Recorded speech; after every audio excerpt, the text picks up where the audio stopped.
Good morning, Unitarian Universalists of Sarasota and Lakewood Ranch, and any visitors joining us this morning. I'm Beth Miller, one of the associate ministers here, and I welcome you today to this service, whether you're viewing us live today on Sunday or whether you're watching a recording a little later in the day or at a later date. Let's begin by singing together number 162, "Gonna Lay Down My Sword and Shield," with our masked choir.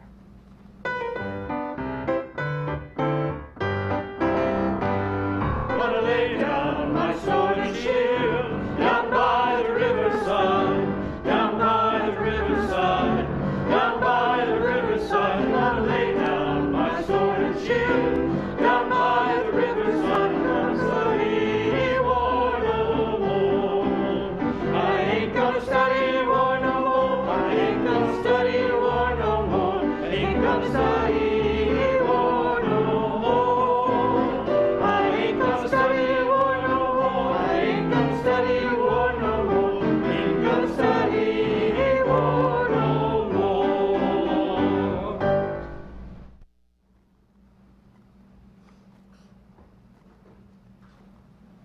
Thank you, masked choir. That was rousing.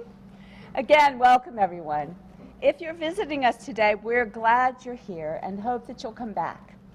If you haven't already found it, please take a look at the visitors pages on our website. They're accessible from the home page. Follow the links to find lots of information about this church and about Unitarian Universalism. Use the virtual guest book button to sign in for our weekly newsletter called Contact and to receive email invitations to many of our Zoom offerings throughout the week. We invite everyone to join us today for a virtual coffee hour on Zoom after the service. Use the same link that you received this morning or earlier in the week by email for the forum. The Reverend Bud Friend Jones has created today's service and will offer the sermon. Other participants are the Reverend Doug Watkins, Interim Senior Minister, Catherine Bonner, our Director of Religious Education, Don Bryn, our pianist, Robert Lischetti, our music director, and the masked choir, and our tech team, of course, Klaus Obermeit and Doug Caldwell. And we are grateful to have a special guest soloist with us this morning, Dr. Marcia Kendall Smith. Dr. Kendall Smith is an author, a pianist who specializes in classical literature, and a singer who specializes in spirituals. She earned degrees at Oberlin College, Ohio State University, Boston University.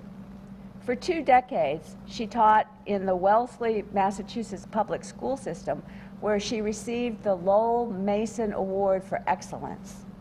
She served as co-chair of music education at the University of Wisconsin in Milwaukee, where she earned the Distinguished Undergraduate Teaching Award. Oberlin College honored her with the Distinguished Alum Award in Music Education. She is permanently honored on the Walk of Fame of the National Association of Music Education headquarters. Currently, Dr. Kendall Smith is president of the National Association for the Study and Performance of African American Music. Locally, she is an active member of First Congregational United Church of Christ. We welcome her, and we look forward to hearing from her a little bit later in today's service.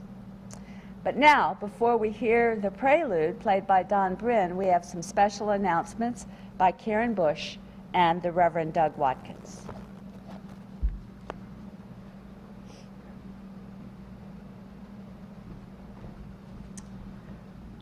Thanks, Beth.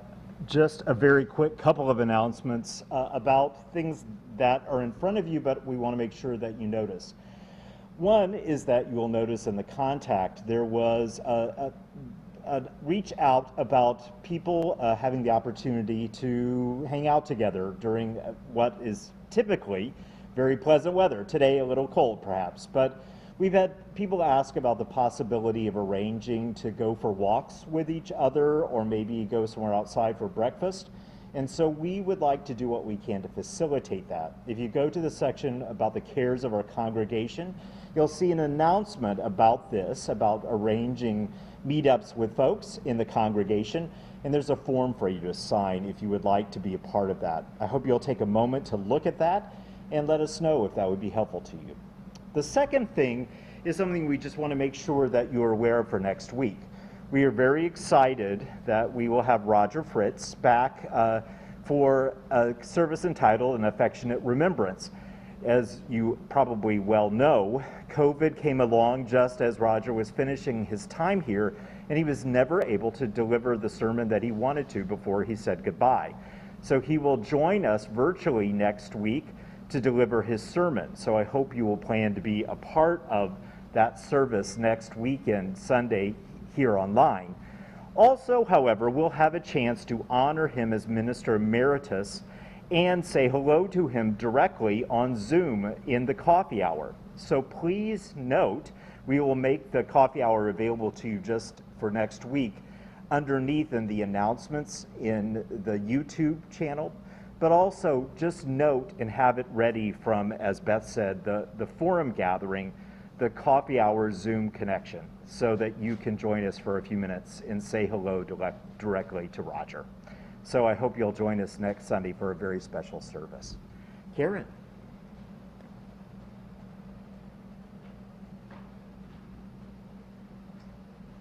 Doug, I'm soliciting your help this morning. For the past couple of weeks, we've been promoting the tickets for the luncheon with Dr. Henry Louis Gates Jr. That luncheon occurs this week, and so it's time to choose a winner. All right. Just one. Here we go, just one winner. Let's see. Looks like that's one. And the winner is... Kathleen Jones. Kathleen, I will be in touch with you in a matter of hours for your tickets to be delivered. Thank you, Doug. Thank you, Karen. And now we continue in our service with our prelude.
Thank you, Don.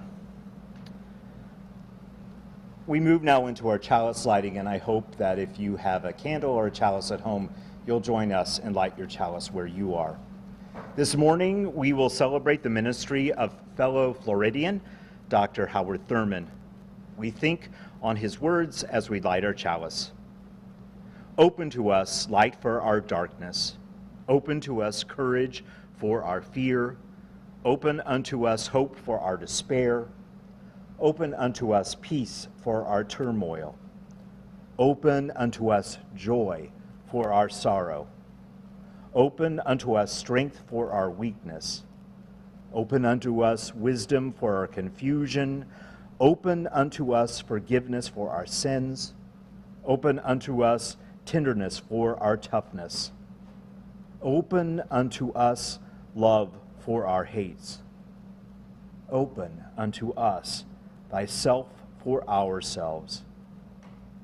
Open unto us, O Spirit of life. Open unto us. As we light this chalice, we renew our commitment to the first principle of our tradition, the inherent worth and dignity of every person.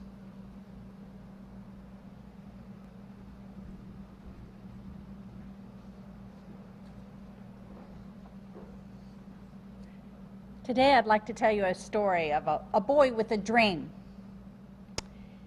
I want you to use your imagination and think about a world where having electricity at your fingertips, running water indoors, and owning a car is only for the rich and the wealthy. Where women are not allowed to vote, and depending on your race and your gender, only certain roles or jobs are available to you. Education for most people is limited to the 5th grade. No, I'm not talking about a future dystopian world where, for our younger UUs, that means a world where most people are treated unfairly and there's a lot of suffering. I'm talking about our country just over 100 years ago. Think about it. No smartphones, no TVs, only candles to light your way at night. No Amazon, no going to the mall, just only your 2 feet to get from place to shop at that 1 or 2 local stores. And school was optional. And most children did not go to school because they had to work to help their family get by. But my story today is about a young boy who lived in Daytona Beach. And on this day in 1912, he was sitting under his favorite tree remembering his papa who had died 6 years earlier. His papa was so proud of him. He would brag to all his friends, "My boy has read every book in the state of Florida. My boy's going to be a college man." Now that doesn't sound like very much today because aren't we all expected to go to college? But in those days, most people only got a 5th grade education, and going to college was a dream. And this was Howard Thurman's dream, because with every book he read and with every new idea he learned, the world just opened wider and wider. He didn't want to work those jobs deemed acceptable for Negroes. Yet, he was afraid that when his principal stopped by his house later to talk to Howard's mom, that his dream was going to vanish. To be eligible to go to high school, Howard had to finish the 8th grade and to pass the graduation exam. But his school only went to the 7th grade. Slowly, he walked into the house, fully expecting for the principal to tell him that he had found Howard a job. Well, the principal sat at the table and said, "You know, with this boy's gifts and talents, it would be a crime for him to stop his education now. He must continue. I've decided that next year I will teach him the 8th grade myself." Well, imagine Howard's surprise and elation that he would be able to continue his dream. Well, the day finally came for the graduation exam, and Howard was so nervous, but he aced it. With a perfect score, he was able to get a full scholarship to Florida Baptist Academy, a high school for Negroes in Jacksonville, Florida, about 100 miles away. His dream was coming true. And on the day he was to leave to take the train to Jacksonville, Howard hugged all his family goodbye and walked to the train station with his one piece of luggage that Howard had to tie up with a rope because it had no handles. Well, Howard bought his ticket, but as he was approaching the train, the agent stopped him. "Whoa, you can't take that on the train without handles. You'll have to ship it. It will cost you $3. Well, that doesn't seem like a lot of money today, but $3 today is $84 for us. That's a little bit more. Well, Howard only had $1 in his pocket. It was all the money he had in the world. He was devastated. He just sat down, watched his dream fall apart, and tears started falling down his cheeks. But just then he heard some heavy footsteps approaching him, and he looked up to see a black man in a bib overalls looking down at him. "Boy, what you crying about?" the stranger asked. Well, Howard told him his tale. The man scratched his chin, and he looked off into the distance, and he finally said, "If you're trying to get out of this lousy town to get an education, the least I can do is to help you." And so this stranger gave the agent the money to pay Howard's way, and while the luggage was being ticketed, the stranger disappeared before Howard could even thank him. Well, last week we talked about crossroads, where each of us gets to make a decision, often without knowing its impact. I wonder whether the world would have been without the spiritual leader, Howard Thurman, if not for the kindness of a stranger. Would Howard still have been a friend of Gandhi or a mentor to Martin Luther King and others? Would someone else preach a message of nonviolence, equality, and love for all in a time of turbulent racial strife? How many of us have been touched by such kindnesses? How many have we touched with kindnesses neither asked for or expected? If we lived a life of intent to give such kindnesses, would we reach Howard's dream of living a life without violence, with equality, and with love? I say, let's give it a try and see what happens.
Sometimes I feel like I'm almost gone.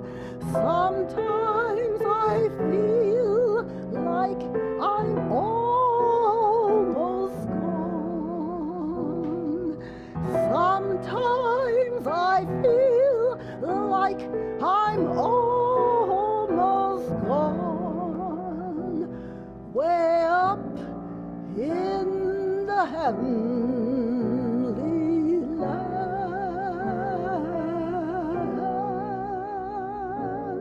way up in the heavenly land.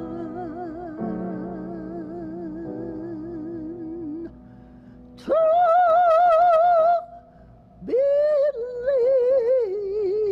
believer, way up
As we move now towards the core of our service and into centering, we invite you to center yourselves in many ways. I'll begin with a centering in word, and then I will move to a time where I invite you into quiet, and then finally, if you would join us in spirit of life.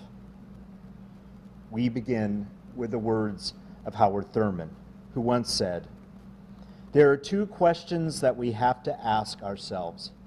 The first is, where am I going? The second is, who will go with me?" May we think on these questions as we sit with ourselves for a few moments in quiet.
Our reading this morning is by Langston Hughes. The Negro Speaks of Rivers. I've known rivers. I've known rivers ancient as the world and older than the flow of human blood in human veins. My soul has grown deep like the rivers. I bathed in the Euphrates when dawns were young. I built my hut near the Congo, and it lulled me to sleep. I looked upon the Nile and raised the pyramids above it. I heard the singing of the Mississippi when Abe Lincoln went down to New Orleans, and I've seen its muddy bosom turn all golden in the sunset.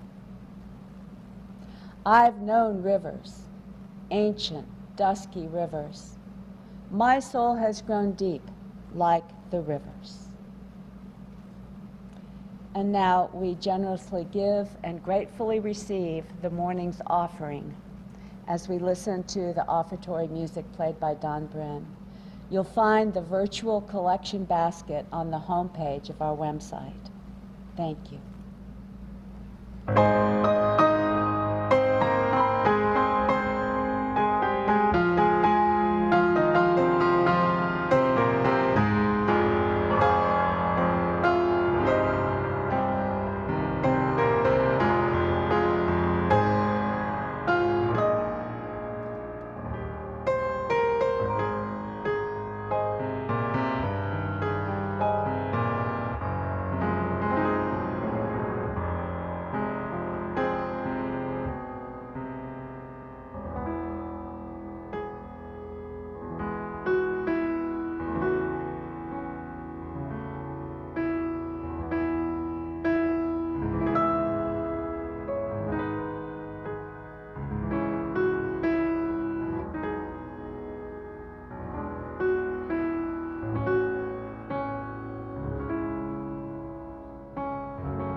Thank you, Don. Thank you. Marcia, thank you also for coming and singing with us and sharing the music. And thank all of you who are participating with us here or over the internet. It's a beautiful morning here in Florida. So if you're up north, we think of you. We hold you in our hearts. It's in the 40s here, so some of us are cold, but some of us are having just a great day. It was a cold January morning, very much like this one, that I was walking with a black friend along Van Ness Street in our nation's capital on my way to my Howard University class. We had been talking about faith. I have always been troubled by the inconsistency of a God who is both all good and all powerful. How do we explain the Holocaust, for example, or cancer, or slavery, or the evils in the world? My friend's response was direct, and it startled me. But, he said, you white folks are always questioning God. We black folks couldn't get through the day without him. This pithy snippet of a conversation drives us deeply into the heart of the conversation we are having this morning. Howard Thurman, the celebrated theologian, philosopher, and visionary, grew up in Waycross, Florida, one of Daytona's 3 all-black communities. His father died when the young Thurman was just 7 years old. He was raised by his maternal grandmother, Nancy Ambrose, who had been enslaved on a plantation in nearby Madison County. Now, his grandmother was such a great inspiration to him that he always hung a picture of her on the wall in his office in the midst of all of his credentials. So, you know, he went to this school, this school, this school, and then there was his grandmother. Howard Thurman would not have been Howard Thurman without the influence of Nancy Ambrose. The faith and the wisdom of Nancy Ambrose had been shaped and developed within the cauldron of chattel slavery. She surely would have told me the exact thing my black friend told me as we were walking along that street. We black folks couldn't get through the day without the help, the strength, the comfort of the Holy One. Thurman remembers one late afternoon, when he was a child and playing in the sandbox, when a little blonde girl that he often played with suddenly stuck a hat pin deep into his arm. "Ow!" he said. "Oh, Howard," she responded, "that didn't hurt. You can't feel." But he could feel. He grew up to become an academic, a writer, a preacher, a pastor, a theologian, a mentor, a husband, a father, a friend, and perhaps most importantly, a mystic. Some called him a nature mystic. In his backyard in Waycross, there stood a large oak tree. The young Thurman would sit beneath that tree for hours. He communed with it, he says. He talked with it. He told it his problems. And, he says, the tree advised him about life. You either understand that or you don't, but I do. Years later, he quoted with appreciation the answer a First Nations citizen of Canada gave him to a question that he asked. He asked, Are you an Indian first and then a Canadian? Or are you a Canadian first and then an Indian? And the Indian responded, when I wake in the morning, the sun shines on me, the wind blows on me, the rain falls on me, the flowers delight me, the water flows in the stream, and these all flow into me, and I flow into them. I don't understand your question. Oh, I love that. All of Thurman's boundary-busting work at Morehouse College, at Howard University, at Boston University, at the Fellowship Church in San Francisco, all of it begins here.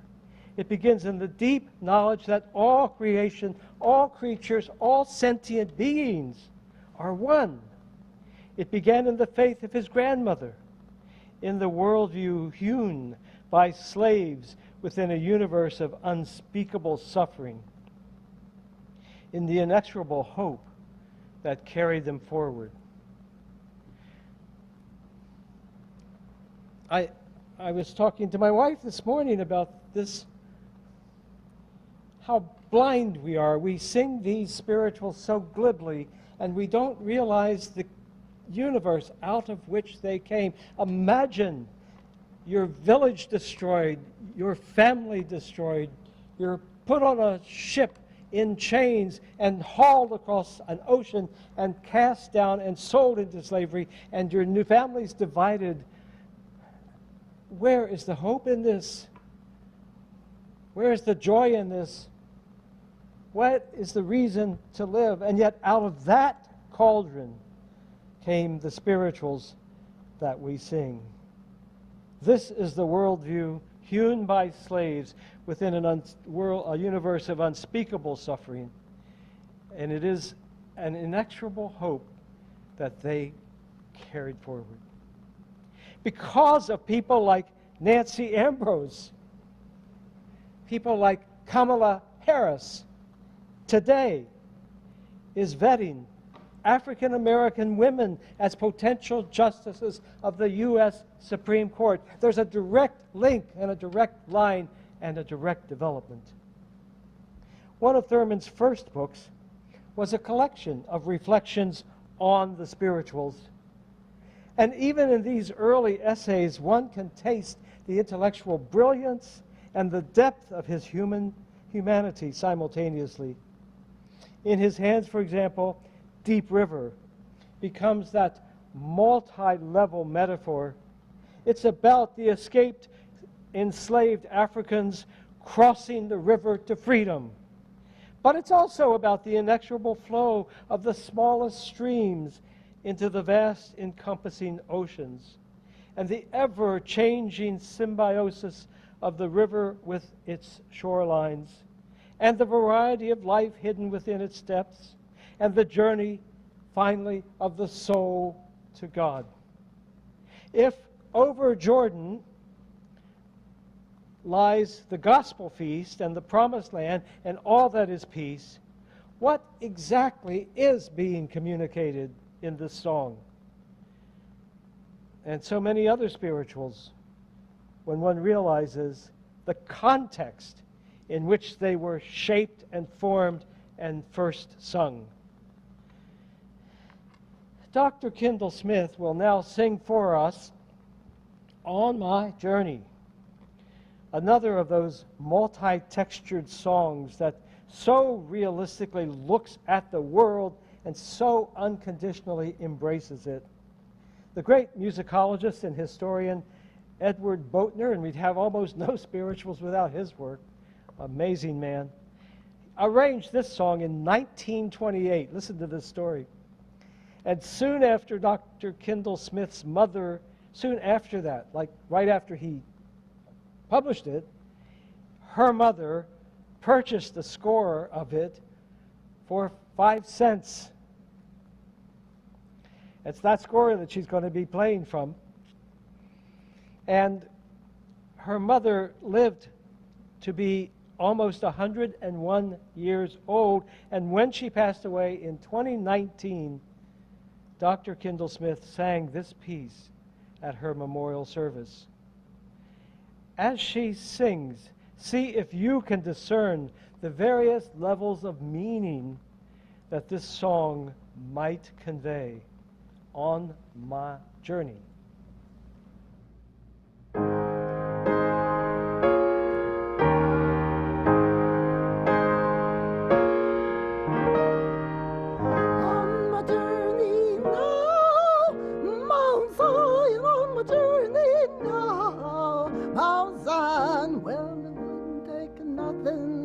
Mount Zion for my journey now, Mount Zion.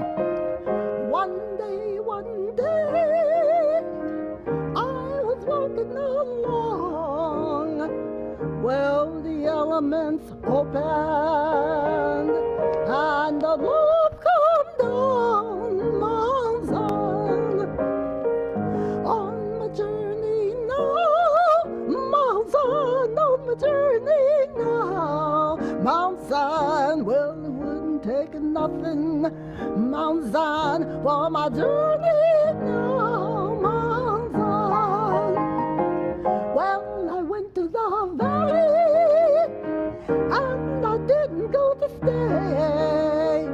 Well, my soul got happy, and I stayed all day, Mount Zion. On my journey now, Mount Zion, on my journey now, Mount Zion. Well, it wouldn't take nothing, Mount Zion, for my journey now, Mount Zion. You can talk about me just as much as you please.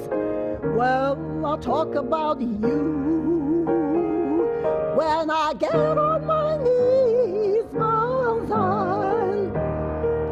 On my journey now, Mount Zion, on my journey now, Mount Zion. Well, it wouldn't take nothing, Mount Zion, for my journey now, Mount Zion.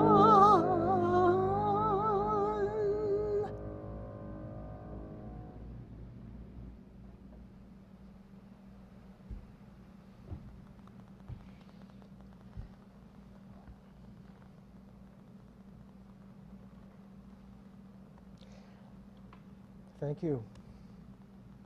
A seminal figure in the development of nonviolent social change, Dr. Thurman found in the teachings of Jesus a profound blueprint for empowering the disenfranchised, for confronting the powerful, for creating the beloved community. Thurman has been called the bridge between Mahatma Gandhi and Martin Luther King Jr. In 1936, Thurman led a 4-member delegation of African American young professionals to India, to Myanmar, and to Sri Lanka, known as the Pilgrimage of Friendship. It was during his visit in India that he would meet Mahatma Gandhi, who at the time was leading a nonviolent struggle for the independence of India from British rule. Thurman's delegation had been sponsored by the student Christian movement in India, who wanted to explore the political connections between the oppression of African Americans in the United States and the struggles of the people of India. The issue of segregation within Christian churches in the U.S. came up again and again, and its church's discrimination against blacks and other non-white people was raised at every stop. The delegation met Gandhi near the end of their 6-month trip. Gandhi, of course, was very aware of the struggles of African Americans, As early as May 1st, 1929, he had written a message to the American Negro, it was called. Let not the 12 million Negroes be ashamed of the fact that they are the grandchildren of slaves. There is no dishonor in being slaves. There is dishonor in being slave owners. But let us not think of honor and dishonor in connection with the past. Let us realize that the future is with those who would be truthful and pure and loving. Gandhi's schedulers had given them a half an hour with him, but the conversation went over 3 hours. And finally, they had to take leave because of another appointment. He asked them about racial segregation. He asked them about lynchings.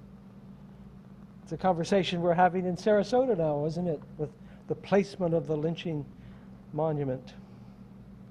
He asked them about African American history and religion, and he was puzzled by why African Americans would embrace Christianity. Thurman asked him what were the great obstacles to Christianity in India. And he replied that Christianity, as practiced, was identified with Western culture and colonialism, and therefore, he said that the church was the greatest enemy of Jesus Christ in India. The American delegation questioned Gandhi about ahimsa, or nonviolence, and about his thoughts on the situation of African Americans in the United States.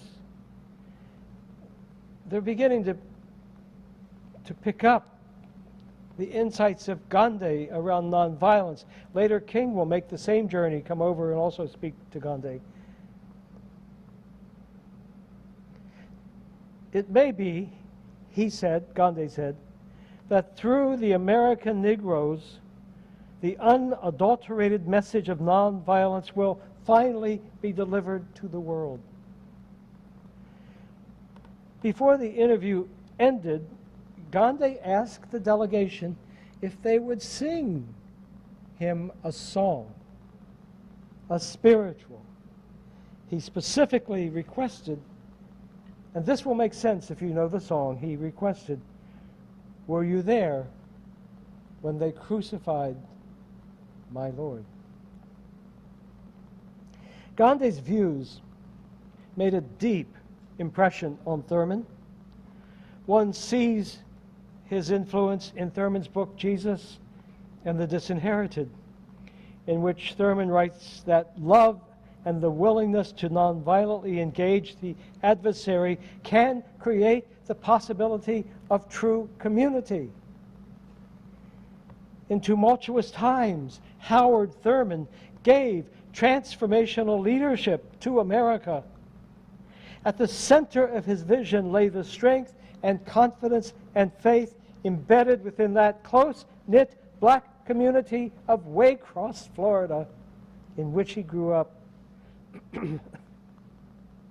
He inherited the indomitable faith of so many in the African diaspora, though they sometimes felt like motherless children. They kept on keeping on. The English philosopher Thomas Hobbes wrote that human life is, quote, solitary, poor, nasty, brutish, and short. The Africans who came in chains on crowded slave ships knew that firsthand. And for them, life was never a crystal stair. Yet, they managed somehow to see and to bequeath to us the certainty articulated so beautifully by Dr. King. The arc of the moral universe is long, but it bends to justice. When Dr. Thurman reflected on this phenomena, he turned to the book of Jeremiah. Thurman said that Jeremiah had come to a Dead Sea moment in his life. Have you known Dead Sea moments? Yeah. He was discouraged over the external events in his life and in the life of Israel. He was spiritually depressed. He was tortured. And he cried out as a wounded animal cries out, "Is there no balm in Gilead? Is there no physician there?" Jeremiah was searching his own soul. His bitter experience had laid bare his soul, and he was crying out, "Is there no balm in Gilead?" Thurman says the slaves experienced the same pain. The slave caught the mood of this spiritual dilemma, but they did with it an amazing thing. The slave straightened the question mark of Jeremiah's sentence into an exclamation point. There is a balm in Gilead. Here is a note of creative triumph, the basic insight of optimism, he said. But it is an optimism that grows out of the pessimism of life and transcends it. It is optimism that uses the pessimism of life as the raw material out of which it creates its own strength. This is an amazingly important lesson for us all, and especially for our time. We don't need to ban books and teaching about anything negative that makes us feel uncomfortable. Yes, Thurman affirms, there is a balm in Gilead to heal the sin-sick soul. The day, Thurman said, this conviction leaves the human spirit, our moment on this earth is over. And the fond last hope of the race perishes from the earth forever. And a lonely God languishes, while before him his dreams go silently to the dust.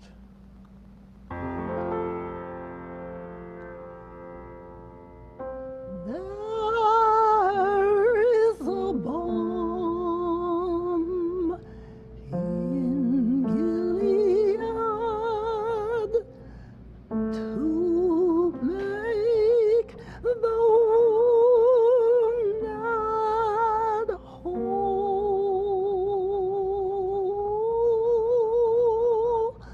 There is a balm in Gilead to heal the sin-sick soul. Sometimes I feel discouraged and think my work's in vain. But then the Holy Spirit revives my soul again.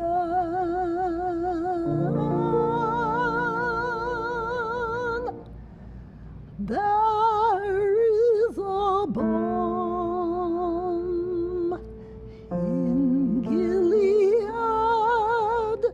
to make the wounded whole.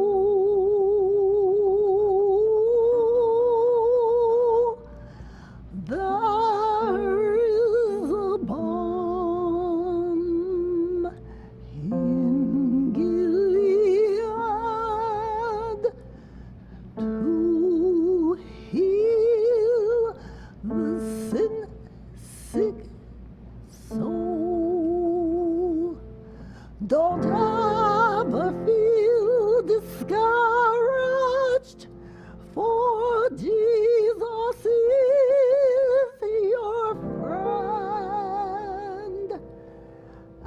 If you look for knowledge, he'll never refuse to lend.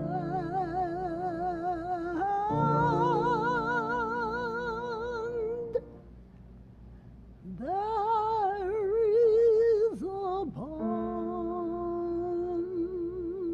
in Gilead to make the wounded whole.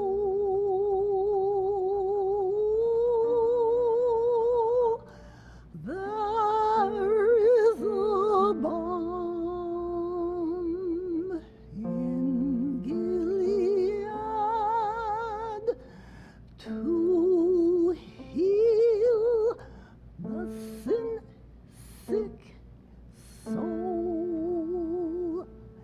If you cannot preach like Peter, if you cannot pray like Paul, you can tell the love of Jesus and say he died for all.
I feel like I've been to church. Thank you. Such feeling, such beautiful interpretation. Thank you. Dr. Thurman was a deeply reflective thinker, an eloquent speaker and writer. There are 20 books out there, and there are lots of tapes, and there are videos of his interviews. You do not lack for resources out there for him. But most importantly, he was a mystic with a profoundly inclusive and open spirituality. We have only begun today to scratch the surface of his witness to our world and his contribution to our sanity. If you find yourself intrigued and wanting to learn more, well, please join us for the Sarasota Conference on Spirituality, Community, and Social Change that our church is helping to sponsor April 1st and 2nd. It will be an in-person conference, not online. For more information and to register, check church newsletters, check the website, contact me directly. There also is a link, I think, just below this sign. I want to thank everyone who helped with our worship this morning. It came together nicely because so many people were so deeply dedicated, and especially Dr. Marcia Kindle-Smith for your skillful and your soulful and your touching interpretations of the spirituals. Thank you.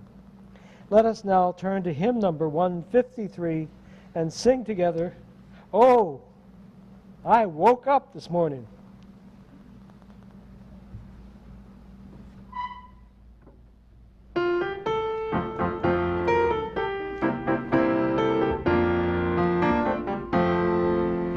I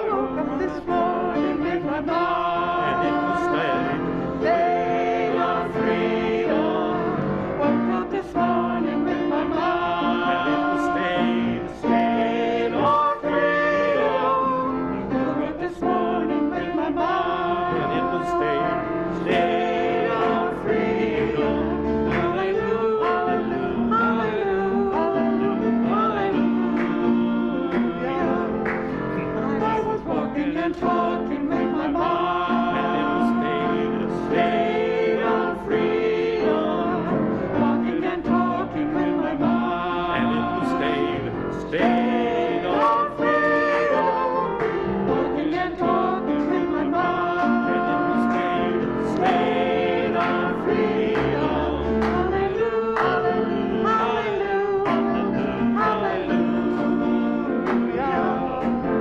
I was singing and praying with my mind. In the state of freedom, singing and praying with my mind. And in the state of freedom, singing and praying with my mind. And in the state of freedom, hallelujah, hallelujah, hallelujah, hallelujah.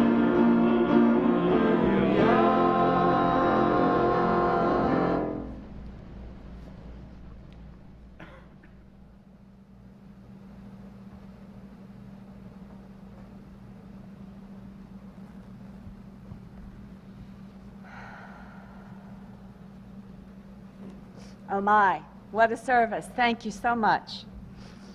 Our closing words as we go from this place to the busyness of our week are by Howard Thurman.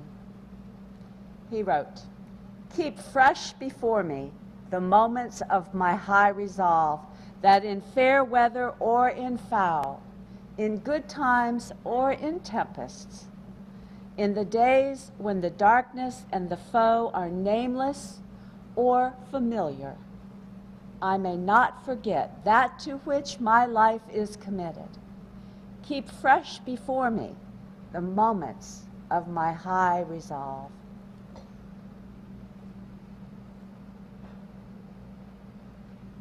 We extinguish the flame and go from this place into our days for the week ahead. May we return next week with these words still carried in our hearts. May it be so. Have a wonderful weekend.